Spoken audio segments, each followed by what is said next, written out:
O Ciência Suja tem o selo da Rádio Guarda-Chuva. Jornalismo para quem gosta de ouvir.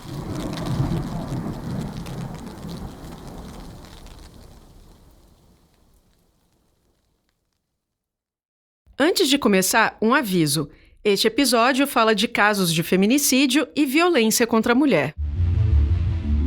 A testosterona no 939, sem fazer reposição hormonal, 939, é a faixa etária de homem entre 16 e 21 anos. A fala que você escutou agora é do tenente-coronel da Polícia Militar, Geraldo Leite Rosa. Você provavelmente não se lembra do nome, mas talvez saiba o que ele fez. No começo agora de 2026, o Geraldo Leite Rosa foi denunciado por feminicídio, acusado de matar a própria esposa, a Gisele Alves Santana, que também era policial militar, com um tiro na cabeça. Essa gravação é de um interrogatório da Polícia Civil. Mas qual o sentido dele estar ali falando da contagem de testosterona enquanto os investigadores estão tentando entender a versão dele? Estranho, não? E não fica só nisso. O G1 teve acesso a trocas de mensagens do casal por WhatsApp. Durante uma discussão, a Gisele reclamava de como era tratada pelo marido e mostrava que estava querendo se separar. A resposta do tenente-coronel foi a seguinte: "Eu te trato como todo homem macho alfa trata a esposa, com amor, carinho, atenção e autoridade de macho alfa provedor e fêmea beta obediente e submissa, como toda mulher casada deve ser." Um show de machismo e misoginia, e que fica ainda mais triste agora que a gente sabe o final dessa história. A Gisele, mãe de uma menina de 7 anos, está morta. O Geraldo está preso, acusado de feminicídio e fraude processual, mas recentemente foi aposentado pela PM de São Paulo e vai receber um benefício de mais de R$20 mil por mês. Para a Polícia Civil, ele matou a esposa por causa de ciúmes e possessividade. A defesa dele nega as acusações, mas os termos que ele usa na mensagem e no depoimento sugerem que tem mais por trás disso, ou que pelo menos esse sentimento de possessividade foi estimulado por um ambiente tóxico. O uso desse conceito de macho alfa e a citação à contagem de testosterona estão muito presentes num universo que reproduz um monte de ideias tortas e que não tem nada de novas, diga-se de passagem. É a tal da machosfera. Dentro desse mundinho, a masculinidade está sob ataque e os homens são as vítimas de uma grande ofensiva feminista contra os direitos dos homens. E não se engane, você, homem que está escutando, pode muito bem ser vítima mesmo, mas não de uma conspiração de mulheres malvadonas, e sim de um grupo de picaretas que distorce a ciência para pintar um problema que não existe, e aí te vender soluções pseudocientíficas. E bota pseudociência nisso.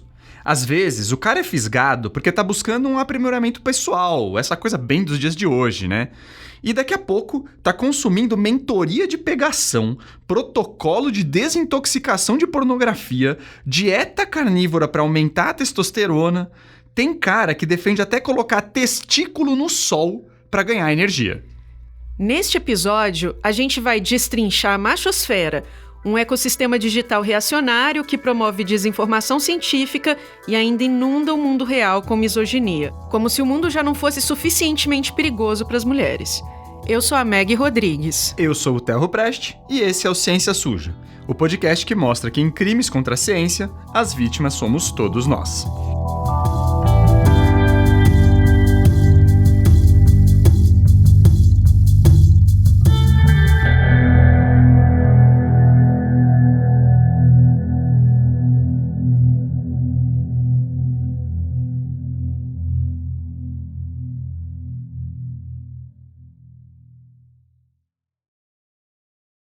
Não, você ficou gag, é isso. É isso, fiquei gag. Fiquei tipo, fiquei gag, fiquei assombrada, surpresa, chocada. Aí fala gag, fiquei gag.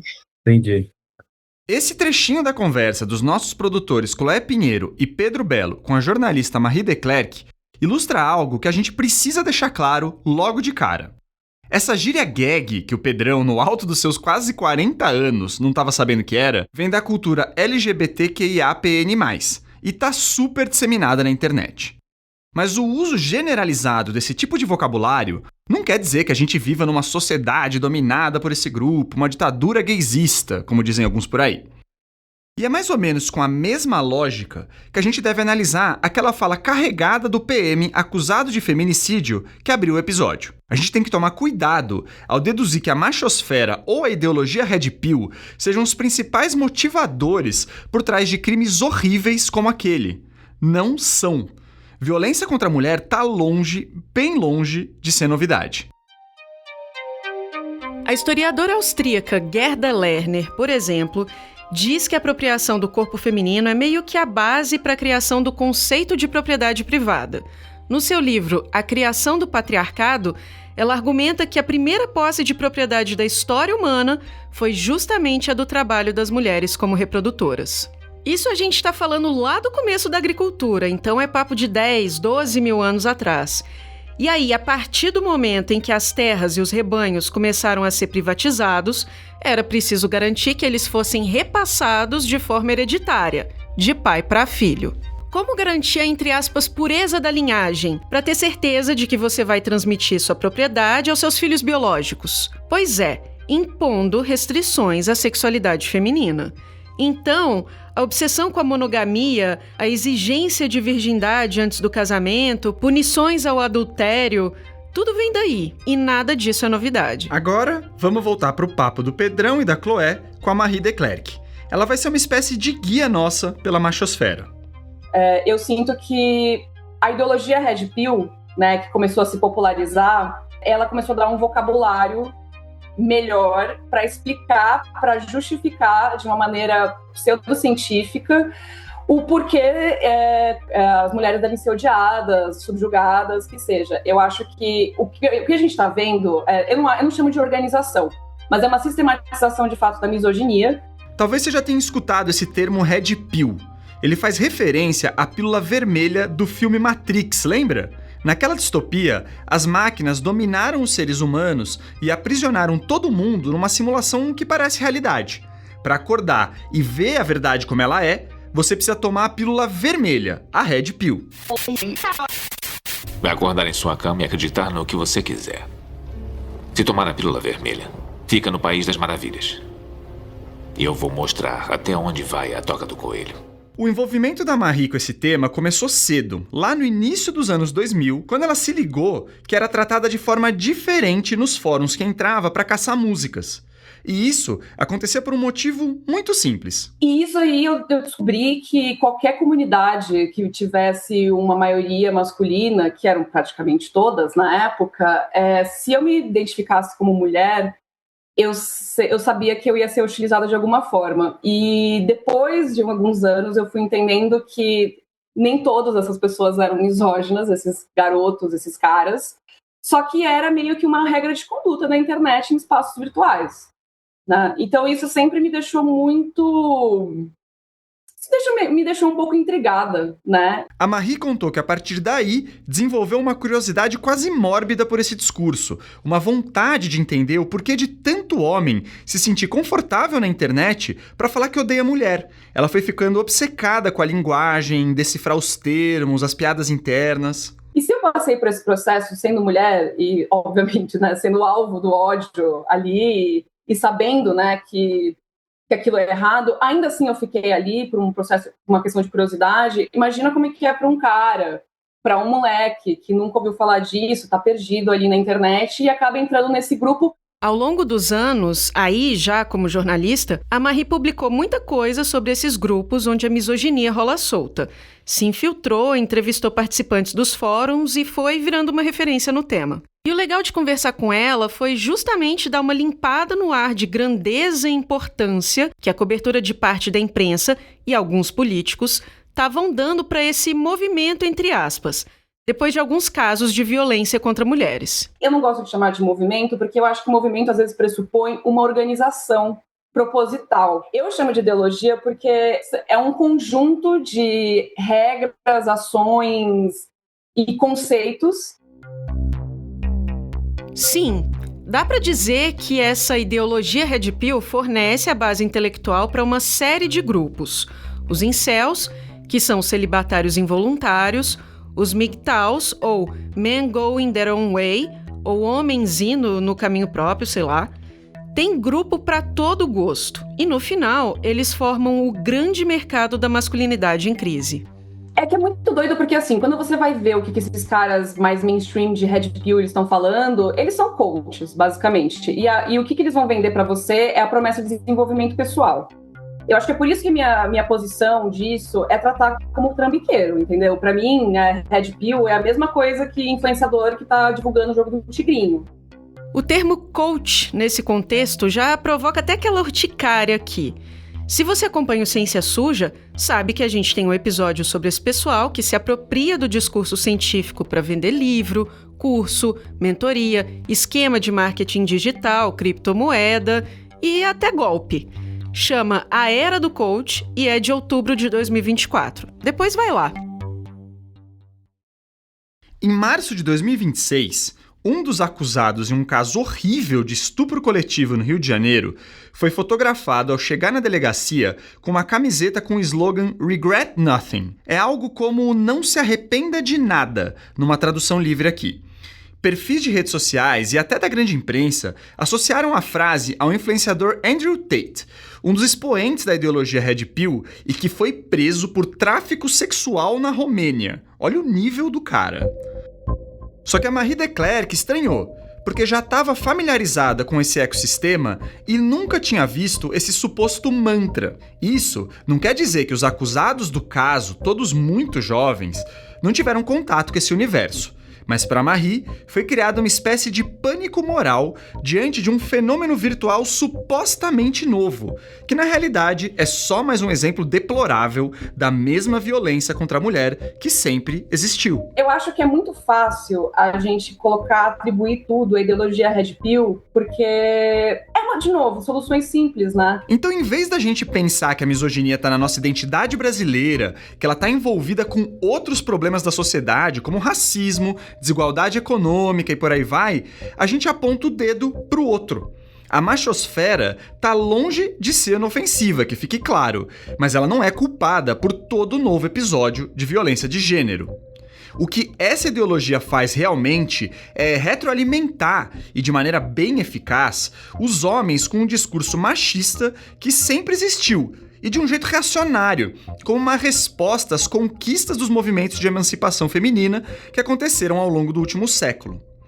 Aqui vale mais um destaque para a diversidade de perfis e de pautas promovidas na machosfera.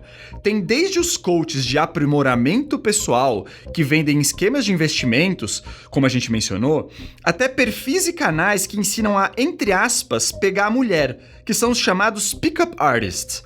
Tem também um pessoal que questiona a Lei Maria da Penha ou defende a Lei da Alienação Parental, uma outra aberração que também já foi tema de episódio aqui. Esse é de junho de 2023. São homens de perfis muito diferentes, de locais, de origens, até opiniões diferentes, mas eles respiram o mesmo oxigênio que é a misoginia, que é a ideologia Red Pill. Para ter uma ideia do tamanho desse problema, a gente conversou com a Luciane Belin, pesquisadora do NetLab da UFRJ, nossos parceiros aqui do Ciência Suja, que estudam desinformação digital. Em 2024, ela liderou um estudo em parceria com o Ministério das Mulheres para mapear os principais focos de discurso de ódio contra as mulheres na internet. Esse estudo, aliás, ajudou a embasar o projeto de lei que quer criminalizar a misoginia e partiu de uma lista de 61 termos para serem rastreados. Com isso, elas chegaram a pouco mais de 76 mil vídeos, publicados por 7.800 canais, todos no YouTube. Somados, eles tinham mais de 4,1 bilhões de visualizações, com B mesmo, B de bola. É metade da população da Terra em visualizações. E aí, quando a gente olha para os assuntos que apareciam principalmente nos títulos, né, a gente identifica que o principal, né, a maior parte dos conteúdos eram classificados como desprezo às mulheres e estímulo à insurgência masculina, que a gente chamou assim, né, esse tópico, mas eram conteúdos Red Pill, em resumo, né? Desprezo às mulheres e estímulo à insurgência masculina. Parece até engraçado, mas percebe como estimula um tipo de reação a um problema que não existe na vida real? Né, conteúdos que diziam, não se submeta, não seja bonzinho, não seja fraco, não deixe ela te enganar, que promoviam essa defesa mesmo do homem em relação às mulheres que supostamente estão tentando dominação. Gente, mas que tipo de dominação é essa em que quem morre é o dominador? É muito triste, mas o Brasil registrou quase 1.500 feminicídios em 2024, segundo o último Anuário Brasileiro de Segurança Pública.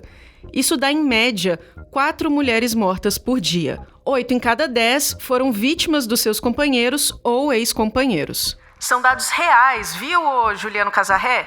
Quem sabe você não bota isso no programa do seu curso também? Voltando para a pesquisa da Luciane, aqueles números enormes de canais e visualizações já sugeriam que tinha um problema ali. Mas era preciso dar uma filtrada e se aprofundar em um novo recorte dentro desse recorte. O trabalho do cientista às vezes é esse, né? De colocar uma lente em cima de um mar de dados e ir aumentando o zoom e olhando tudo minuciosamente para tentar entender o máximo possível. E o pessoal do NetLab criou até um algoritmo para isso, que ajudou a elencar os conteúdos do menos para o mais potencialmente misógino. A gente analisou computacionalmente, mas a gente também teve uma etapa qualitativa em que a gente assistiu pelo menos 3 vídeos de cada um dos 600 canais mais potencialmente misóginos. Então a gente assistiu 1.800 vídeos. Assistiu, não foi computador, foram as pesquisadoras que assistiram.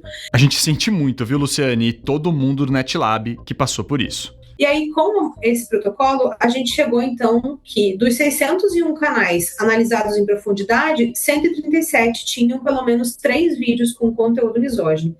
Esses canais eram canais com muito alcance, né? Então, juntos eles somavam 105 mil vídeos produzidos e eram canais que tinham, em média, 28,8 milhões, né, de visualizações.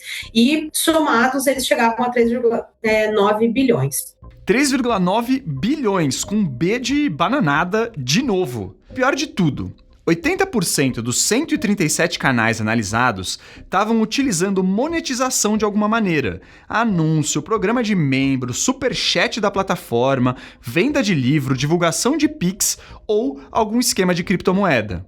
Ou seja, o ódio contra a mulher está sendo usado para ganhar dinheiro. A plataforma, nesse caso o YouTube, e o influenciador misógino estão lucrando para exibir anúncio em vídeo que ensina homem a controlar mulheres. Precisa falar que isso é absurdo? Mas calma que tem mais. Lembra que o estudo é de 2024, né? Recentemente, agora em 2026, as pesquisadoras voltaram para ver se esses canais ainda estavam no ar. Dos 137 canais que nós identificamos lá em 2024, 123, ou seja, 90% deles, seguem publicando e seguem monetizados, a maioria sem nem se reinventar, né? Então a gente identificou que mais ou menos 20 canais mudaram o título, mudaram um pouco a perspectiva, assim, mas continuam produzindo e monetizando conteúdo, e que agora eles têm 130 mil vídeos publicados e eles conseguiram aumentar muito o volume de visualizações também. É uma vergonha.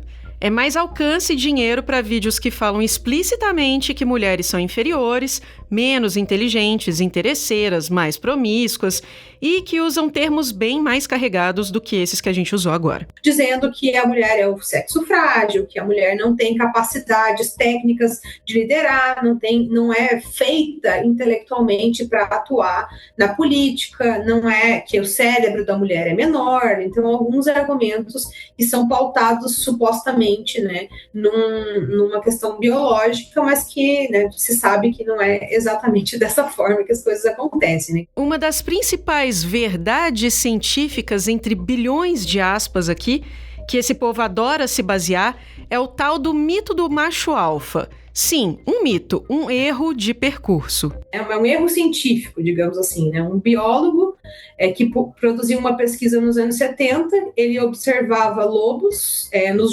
zoológicos e dizia que o lobo que era dominante, que era o mais agressivo, era o macho alfa.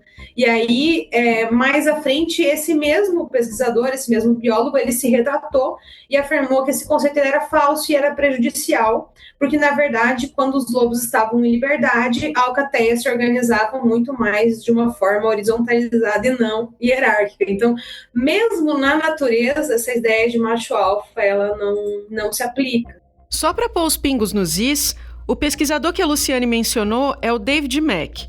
ele popularizou essa ideia de que os lobos se organizavam em uma estrutura de dominação com o livro The Wolf, O Lobo, em 1970. E esse conceito foi apropriado por um monte de escritor de autoajuda corporativa. Olha o que o próprio David Mack falou nessa entrevista para o Diogo Rodrigues, no site Science Arena, em 2025. Isso começou na década de 1940 com o etólogo alemão Rudolf Schenkel, que queria estudar lobos. Na época, ele só podia fazer isso em cativeiro, então pegou lobos de diferentes zoológicos e os colocou juntos, pensando que aquele grupo representava uma alcateia real. Mas mais tarde, aprendemos que uma alcateia de lobos na natureza é, na verdade, uma família, algo que Schenkel não sabia. Ao observar os lobos em cativeiro, ele percebeu que eles formavam uma hierarquia de dominância, semelhante à hierarquia em galinhas. Lobos de posição mais alta foram chamados de alfas. Naquele ambiente artificial, onde os lobos não eram parentes, fazia sentido que houvesse disputas por dominância e que os indivíduos no topo fossem chamados assim.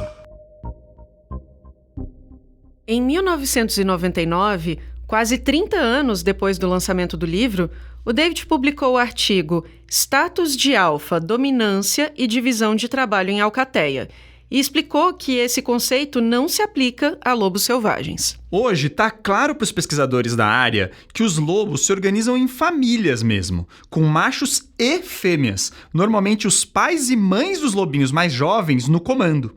Então, esse papo de macho dominante, ele é exagerado para dizer o mínimo.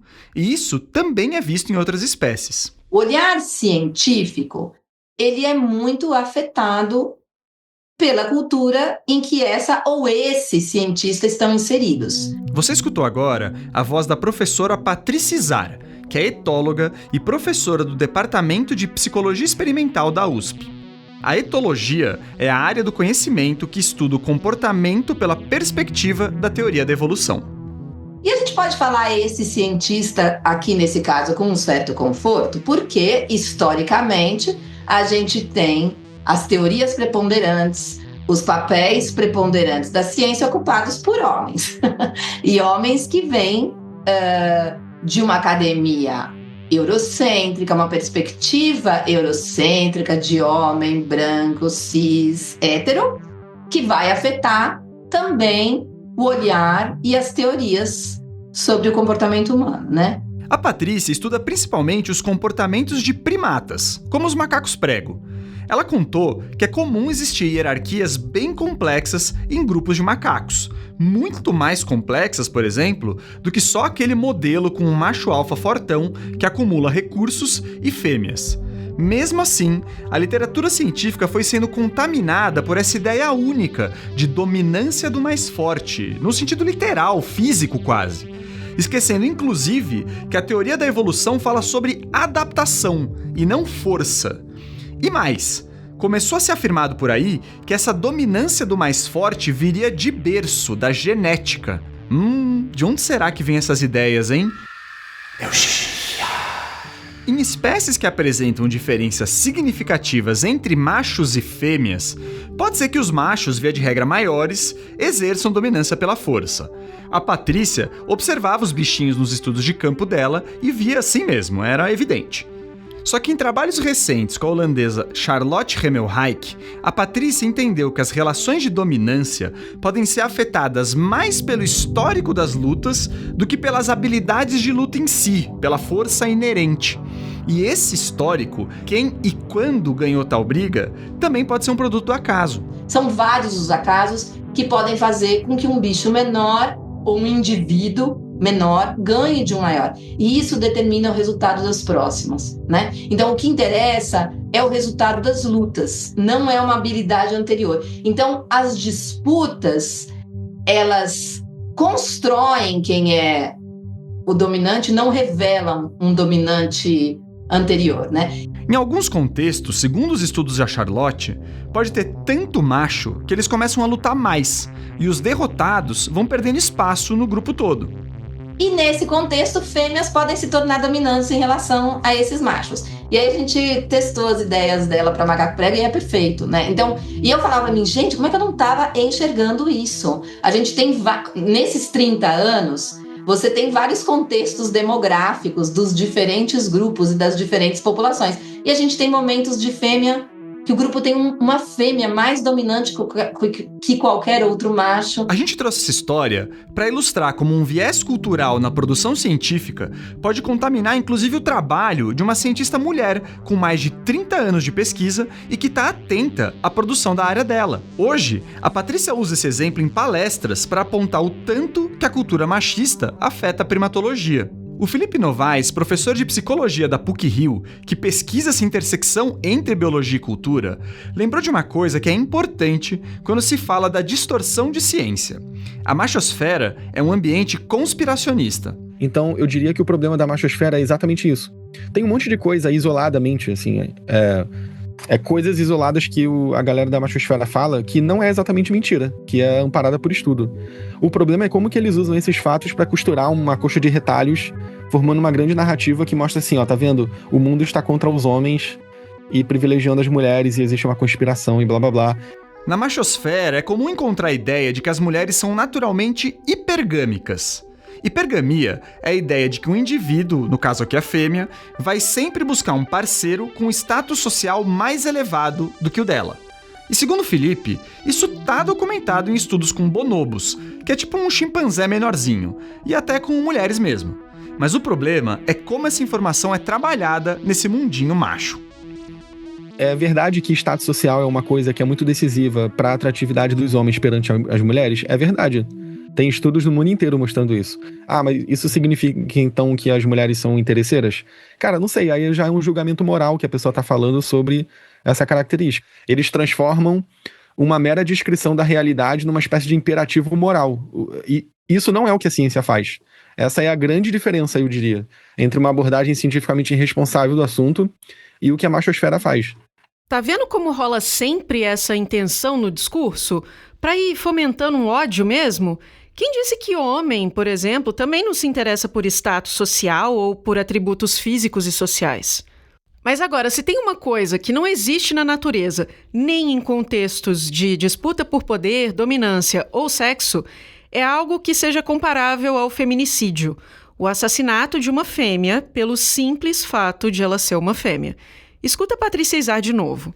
Que não existe paralelo no mundo animal não humano, numa taxa de mortalidade de fêmeas por machos como a gente tem na espécie humana.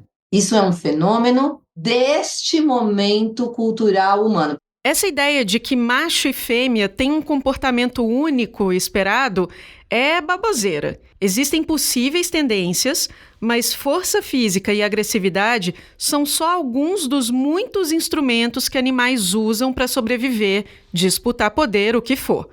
A teoria da evolução não fala de superioridade, fala de adaptação e não elege quem manda ou quem obedece. É a cultura humana, essa coisa tão nossa que às vezes embala conceitos horrorosos como a misoginia em uma narrativa supostamente objetiva, mas que, como a gente viu, na realidade não tem muito de ciência, não. E é a partir dessas crenças que tem homem caindo em pseudociências macarrônicas. Isso a gente conta depois do intervalo. O Ciência Suja tem o apoio do Instituto Serrapilheira, que financia a ciência e a divulgação científica no Brasil. Sempre vale dar uma olhada no site deles para ver o tanto de coisa bacana que o Serrapilheira está por trás. A gente também tem um programa de financiamento coletivo que ajuda a pagar as contas aqui no podcast e a manter a gente no ar de forma recorrente. Procura pelo Ciência Suja na Apoia-se, Patreon ou Orelo e assina o plano que mais fizer sentido para você. A gente garante newsletter, episódio antecipado e, dependendo da categoria, brindes e sorteios de livros. Eu queria aproveitar aqui e agradecer especialmente aos apoiadores da categoria Paladinos da Ciência, como a Josi de Almeida Souza, a Suzana Carvalho Calhau, a Luísa Coutinho e a Débora Soares Cardoso. As mulheres estão dando show no nosso financiamento coletivo, aliás. E quer ficar por dentro dos principais debates sobre o clima e a emergência climática sem derrotismo e negacionismo? Então escuta esse recado do pessoal do podcast Bom Dia, Fim do Mundo. Oi, aqui quem fala é Ricardo Terto e eu tô passando para te convidar para conhecer o Bom Dia Fim do Mundo, o podcast de hard news e clima da Agência Pública, a agência de jornalismo mais premiada do Brasil. Toda semana a gente conversa sobre economia, política, relações internacionais e, é claro, emergência climática, sempre com um toque de humor para suportar esses tempos apocalípticos. Como a gente sempre diz, sem derrotismo, mas sem negacionismo. Tem episódio novo toda quinta, em todos os tocadores de podcast. Bom dia, Fim do Mundo. Lembra do tenente-coronel Geraldo Leite Rosa, acusado de matar a esposa? Então, aquele depoimento dele dizendo que tinha um nível muito alto de testosterona vinha com uma insinuação de que isso aumentaria sua necessidade de fazer sexo, o que seria um problema no relacionamento. Eu não preciso nem falar que isso não é motivo para matar ninguém, né? Mas a testosterona virou mesmo o santo graal da machosfera, um marcador de virilidade, algo que separa os homens dos meninos, ou os raízes dos Nutella. Quanto mais alfa, mais testo. A Marie de Klerk contou também que existem umas teorias da conspiração bizarras, dizendo que a gente está vivendo uma epidemia de baixa testosterona provocada intencionalmente para tornar os homens mais submissos. Entendeu? Porque os caras, eles são anti-vaxxer por quê? Porque eles acreditam nesse sistema de manipulação, e aí a vacina ela vai ser uma forma de deixar o cara mais feminino, né, de baixar a taxa dele de testosterona. E aí, como você deve imaginar, vende-se de tudo para aumentar a testosterona. Mas vamos começar do começo, Meg. A testosterona é um hormônio mais presente no homem, mas também produzido por mulheres. É ela quem estimula a criação de características físicas masculinas e o sistema reprodutor. Quando a testosterona está em falta de verdade, uma condição chamada de hipogonadismo, realmente o sujeito sofre muito. Mas ter uma contagem mais elevada do que o indicado não significa que ele vai viver melhor, pelo contrário. O excesso também gera problemas, como a gente vai explicar. Antes disso, nós perguntamos para o endocrinologista Alexandre Hall, uma referência em testosterona, o que ele pensa sobre essa tal epidemia de testosterona baixa. Existe hoje um hipogonadismo chamado funcional, passível de reversibilidade. E esse é que talvez seja onde tem essa sobreposição de informações. Por quê? Obesidade, cai a testosterona, diabetes, cai a testosterona.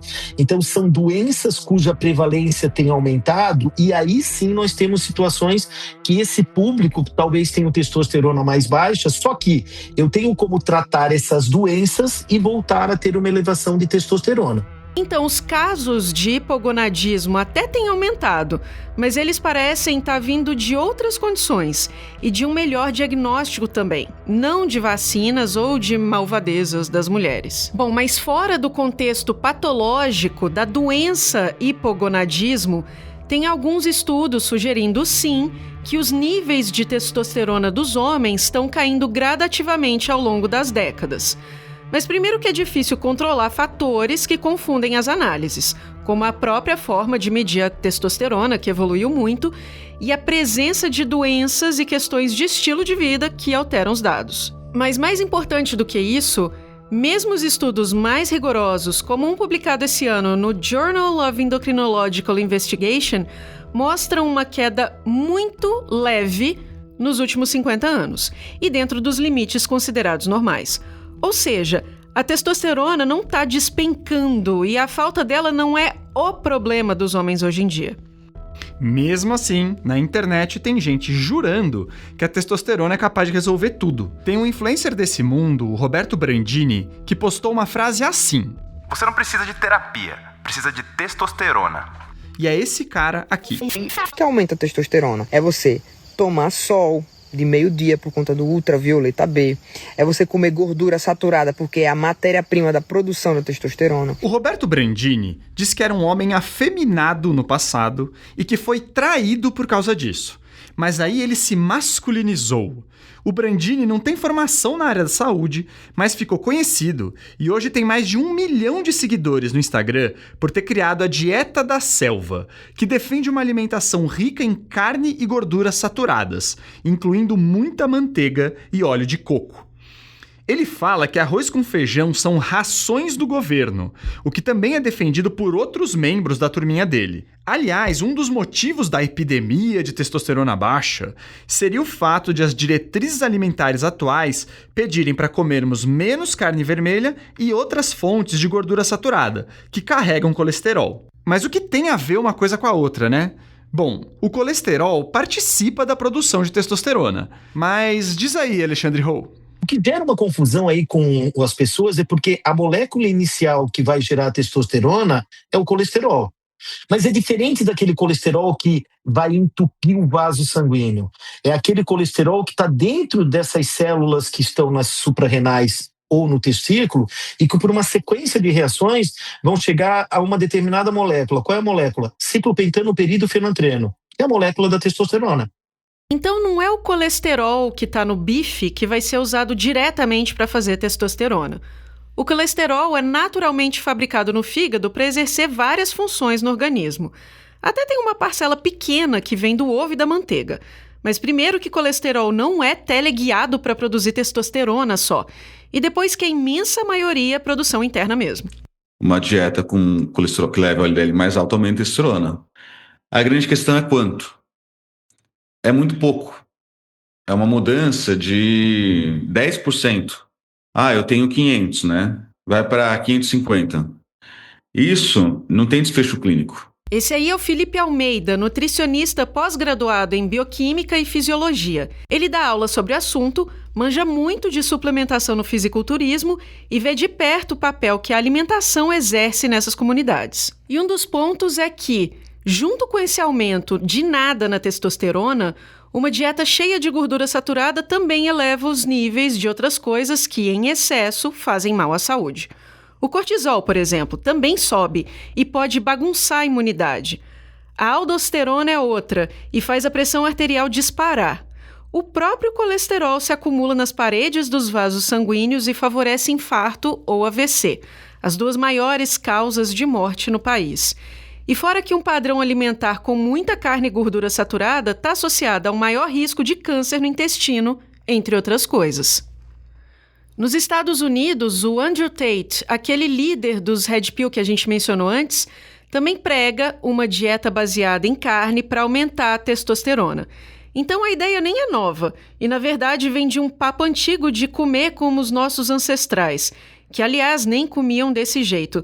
Imagina o perrengue para conseguir comer carne todo dia na pré-história, gente.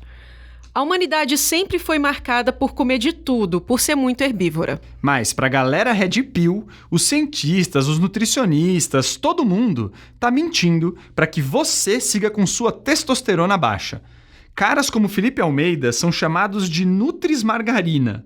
O Felipe recebeu esse apelido porque vive fazendo conteúdo nas redes sobre o assunto. Ele inclusive estuda psicologia e está infiltrado em grupos de dieta da selva em aplicativos de mensagem. Então ele tem uma visão tanto fisiológica quanto comportamental da coisa. Por exemplo, nesse submundo também rola muita recomendação de suplementos. Mas a gente não tá falando de whey e creatina, que também tem mesacast recente nosso, tá? O pessoal fala de magnésio, coenzima Q10 e outros ligados a uma suposta melhora da qualidade de vida, da cognição e do sono. É uma cultura de biohacking, ou hackeamento biológico, mas bem mais trash. Enfim, só para encerrar, a melhor dieta para sua testosterona é a melhor dieta para a saúde mesmo, com mais fibras, vegetais e consumo balanceado de proteínas. É isso que vai fazer seu corpo funcionar legal, junto com sono de qualidade, exercícios e com vida sexual saudável. E aqui entra outra bizarrice das promessas de aumentar a testosterona, que é a retenção seminal. Se você não se ligou pelo nome, retenção seminal é deixar de ejacular para ter algum benefício, como mais testosterona no corpo. Um estudo de 2022 mostrou que essa é a desinformação sobre saúde masculina mais visualizada do TikTok e do Instagram. A gente viu uns depoimentos de influenciadores e, de verdade, aquilo parece gerar um incômodo muito grande.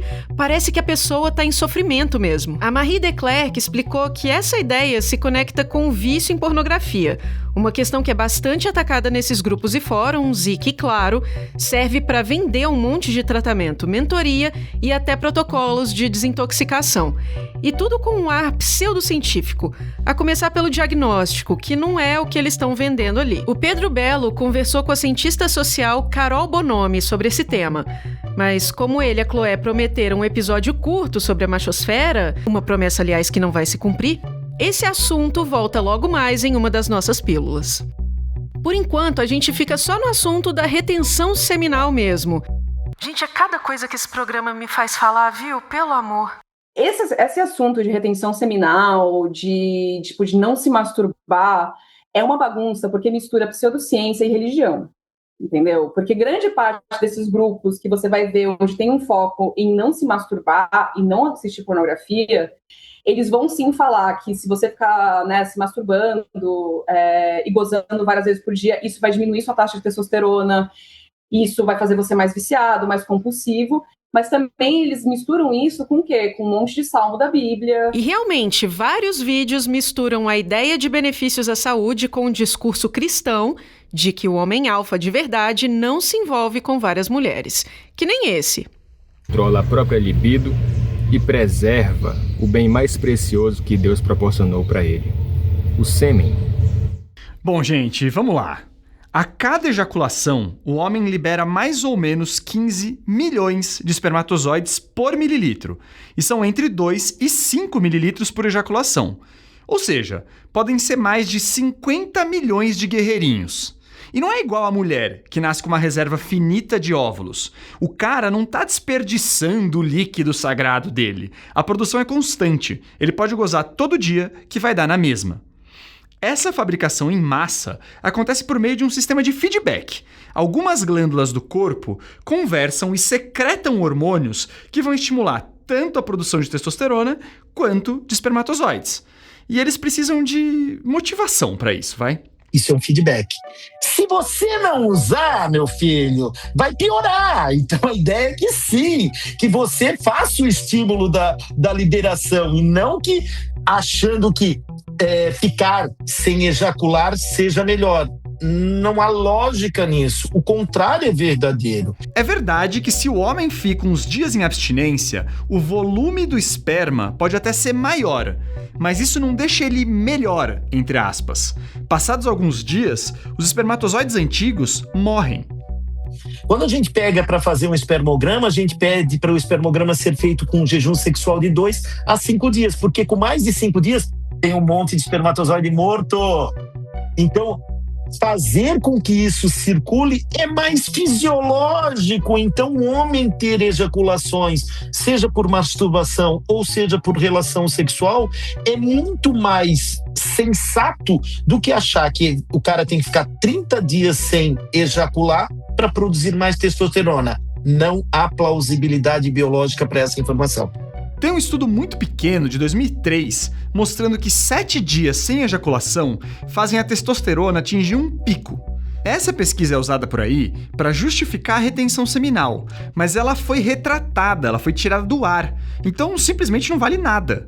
Fora que o pico de testosterona só durava um dia. Nenhum outro estudo maior confirmou essa conclusão ou os benefícios de não ejacular. Na verdade, ser sexualmente ativo melhora aquele sistema de feedback que o Alexandre Hall comentou. O sexo saudável, inclusive, ajuda a diminuir os níveis de cortisol, o hormônio do estresse, ligado à queda nos níveis de testosterona. E ninguém aqui tá falando que os homens precisam bater ponto em site pornô. A masturbação em excesso pode ser um problema psicológico que gera sofrimento, e isso sem falar que existe um universo de exploração sexual ligado à pornografia que merece atenção mesmo. Mas isso não significa que a masturbação, ou fazer sexo frequentemente, vai te deixar fraco, menos homem ou menos saudável. O conceito de vida sexual saudável é subjetivo. Não existe um padrão ideal para todo mundo. Mas gozar é algo tão natural e fisiológico que o corpo chega a fazer isso por conta própria em certas situações. E isso é até um aspecto meio cruel desse discurso, então vale o aposto. Nos comentários de vídeos que pregam a retenção seminal, tem homem que se lamenta por ter falhado, porque teve uma poluição noturna, que é quando rola uma ejaculação durante o sono sem nenhum estímulo físico. Adivinha o que é aquilo ali? corpo dizendo que ele precisava. Para quem médico já trabalhou em UTI, para uma UTI pega um adulto jovem que teve um acidente e está em coma entubado. Quando vai fazer o exame de urina dele, sabe o que às vezes tem no exame de urina dele? Que ele está com uma sonda? Espermatozoide. Que ele está produzindo. E tá tudo bem, é normal. É um ser humano adulto jovem produzindo algo que é normal.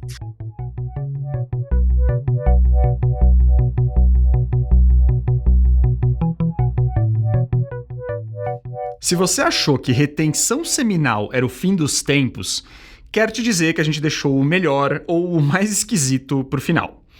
Nos últimos meses, tem pipocado conteúdos nas redes sociais defendendo tomar sol nos testículos para aumentar a testosterona.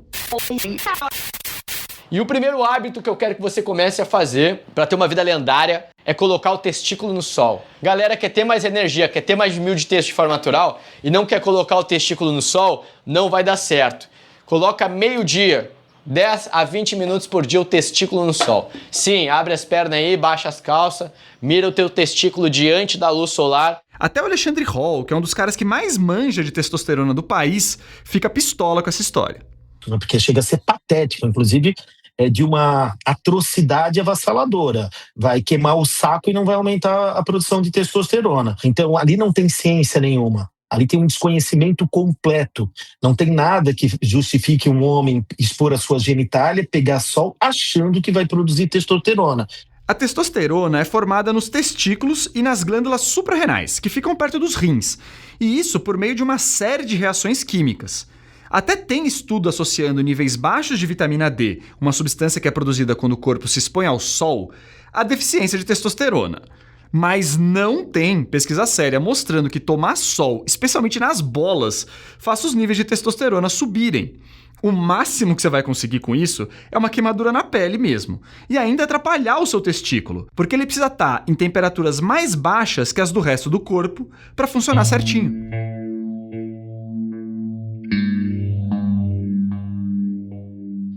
Gente, acima disso tudo, acho que a principal questão é: será que você precisa mesmo aumentar sua testosterona? Por que esses caras vivem se gabando dos exames deles de terem mais de 1000 de testo? Quanto mais testosterona, não é melhor. Não é quanto mais melhor. Quanto mais glicose é melhor? Não. Quanto mais hormônio de tireoide é melhor? Não. A minha especialidade médica, ela se traduz por uma única palavra: equilíbrio. O equilíbrio sempre é melhor. Mais testosterona não quer dizer mais virilidade, nem mais saúde. Aliás, em teoria, nem se deveria sair fazendo exame de testosterona de forma indiscriminada. O Alexandre Hall reforçou muito que esses testes só devem ser pedidos quando há sintomas sugestivos, tanto de déficit quanto de excesso. Durante a apuração, ele mandou 3 vezes essa mensagem no WhatsApp, abre aspas: "Quero ressaltar, dosar testosterona total não é exame de check-up", fecha aspas. Fora que dificilmente a pessoa atinge um nível muito elevado de testosterona naturalmente. O Alexandre Hall falou que o uso de anabolizantes é, de longe, a causa mais frequente de testosterona acima do limite superior de normalidade em homens adultos, que é cerca de 800 nanogramas por decilitro, embora isso varie conforme o método de dosagem. Pois é, embora alguns dos influenciadores bombados jurem nunca ter usado anabolizantes, eles são o caminho mais comum para explodir a concentração de testosterona no corpo. A gente já falou dos perigos disso no episódio A Nova Cara dos Anabolizantes, do começo do ano passado, mas vale reforçar. O uso de derivados sintéticos de testosterona, ou seja, bomba, sem uma indicação médica para repor deficiências, tem uma porrada de efeitos colaterais. Acne, queda de cabelo, crescimento das mamas, atrofia dos testículos, infertilidade, alterações de pressão, lesões no fígado, problemas no coração, câncer. A lista é longa. Então, hormônios derivados de testosterona em excesso matam. O risco é simples. Simples. Quando a gente vai para o estudo do JAMA, que comparou usuários e não usuários de anabolizantes ano passado, qual foi o risco? 3 vezes maior de morte. Acabou! Então, testosterona alta, ainda mais artificialmente, não te faz mais homem, e sim, provavelmente mais doente.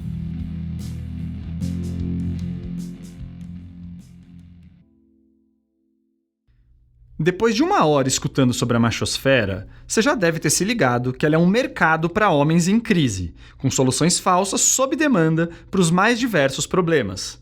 Apesar dos conceitos que eles promovem serem distorcidos, essas regras e ações que fisgam o público masculino são muitas vezes bem simples. Olha o que a Marie Declercq falou pra gente. Né? Mas, no final de contas, quando você vai analisar o discurso mais básico Red Pill, o que esses caras estão vendendo de desenvolvimento pessoal é uma coisa muito simples. Tome banho, use umas roupas melhores, vamos escovar os dentes, vamos passar, né, fio dental. Corta o cabelo de um jeito que fica bom pra você. Tá louco, né? A masculinidade realmente tá em crise quando você precisa de influenciador pra te convencer a tomar banho e escovar os dentes. Embora realmente não dê pra subestimar o problema crônico da falta de higiene masculina. Mas antes ficasse só nisso. O problema, segundo a Marie, é que essa primeira abordagem acaba funcionando como um cavalo de Troia para uma série de trambiques, que nem alguns que a gente trouxe aqui já. As ideias e discursos desses grupos, que antes ficavam restritas a submundos da internet habitados principalmente por homens introvertidos ou com pouca convivência social, foram inundando o mainstream, a mídia. Termos como Red Pill, Alpha, Beta foram se popularizando. Talvez porque a gente viva cada vez mais isolado, mais sozinho, acompanhado só de telas para todo lado. Chegou ao ponto de galã de novela da Globo começar a vender curso para ensinar como o homem deve ser, como tem que se comportar. E é sempre naquela pegada preocupante, com os 2 pés no que há de pior da cultura patriarcal. Só que tem coisa que não se compra, só se aprende mesmo. A Camila Brandalize, repórter do Universal UOL, que não sabe, mas foi uma espécie de guia informal desse episódio, fez um vídeo sugerindo uma liçãozinha básica para ensinar em curso de aprender a ser homem. Lição 1. Por que o homem não pode bater em mulher? Parece simples, né? Esse tipo de aprendizado que é passado a autores de violências em grupos reflexivos para homens enquadrados na Lei Maria da Penha. A mesma que está sendo atacada por influenciadores da machosfera e por um documentário da Brasil Paralelo. E os grupos reflexivos parecem ajudar, tá? Em 2020, um documentário do UOL acompanhou um deles em Nova Iguaçu, no Rio de Janeiro, e verificou que os índices de reincidência de agressões caíram bastante, de 60% para 6% só. O problema é que esse tipo de solução, baseada em política pública e evidências, não vende curso, não dá dinheiro e não rende voto. Enquanto os homens brincam aí de reaprender o que é ser um homem do Velho Testamento, os feminicídios, os ataques à autonomia feminina e aos nossos direitos reprodutivos só aumentam. A obsessão da extrema-direita com esse assunto, que a gente apresentou no último episódio sobre os chamados métodos naturais, chegou ao ponto de anular no Senado uma resolução que tratava de aborto legal para menores de idade que foram vítimas de violência sexual. É inacreditável. Para terminar, vale dizer o óbvio de novo. Homens, não é em fórum conspiracionista que a gente vai conquistar saúde, bem-estar ou aprender a se relacionar com as mulheres. Isso, aliás, começa com respeito. Se a masculinidade está em crise, é porque insiste nessas ideias opressoras de sempre. Mulher nenhuma vai aceitar mais isso, ô vacilão. Se informa, procura um médico, um psicólogo, um profissional de saúde para tentar entender de onde vem o que tá te incomodando. Tá tudo bem ser vulnerável, chorar, falar sobre o que te aflige. Mais terapia e menos testosterona. Até porque continuar consumindo a machosfera pode te levar pra cadeia ou pro cemitério. Nós procuramos o YouTube e o influenciador Roberto Brandini, mas não tivemos retorno até o dia 22 de junho. E agora vem a nossa tradicional indicação da Rádio Guarda-Chuva, o coletivo de podcasts jornalísticos que a gente faz parte com muito orgulho. E eu queria falar não de um, mas de 2 episódios da Rádio Escafandro que todo mundo precisa ouvir. Um é o Comedores de Amianto, que conta como uma fiscal de trabalho meio entediada virou uma das grandes responsáveis pela proibição de amianto no país. E amianto é aquele pó tóxico que tinha em telhas antigas, tá, gente? O outro episódio é sobre os bastidores da Vaza Flávio, com a turma do Intercept. Escuta lá. Esse episódio do Ciência Suja foi apresentado por mim, Meg Rodrigues. E por mim, Telro Preste. A apuração, produção e roteirização são do Pedro Belo e da Chloé Pinheiro. As vozes complementares do episódio são do Pedro Belo. A gravação das nossas vozes foi feita no estúdio Tiranossom. A edição do texto foi feita por mim, com apoio de toda a equipe. A edição de som e a mixagem são do Caio Santos, da Griot Podcast. As trilhas originais e a masterização são do Felipe Barbosa. Nesse episódio, você ouviu áudios do filme Matrix e de vídeos do YouTube e do Instagram. A Mayla Tanferri e o Guilherme Henrique fizeram a arte de capa e o nosso projeto gráfico. O nosso site foi desenvolvido pelo Estúdio Barbatana. Lá você tem mais informações sobre como consegue ajudar a gente a seguir com Ciência Suja e os bônus que recebe ao participar do financiamento coletivo. É o www.cienciasuja.com.br. Você encontra mais informações nas nossas redes sociais, que são tocadas pelo Pedro Belo. O Ciência Suja está no Instagram, Facebook, TikTok, Twitter e Blue Sky.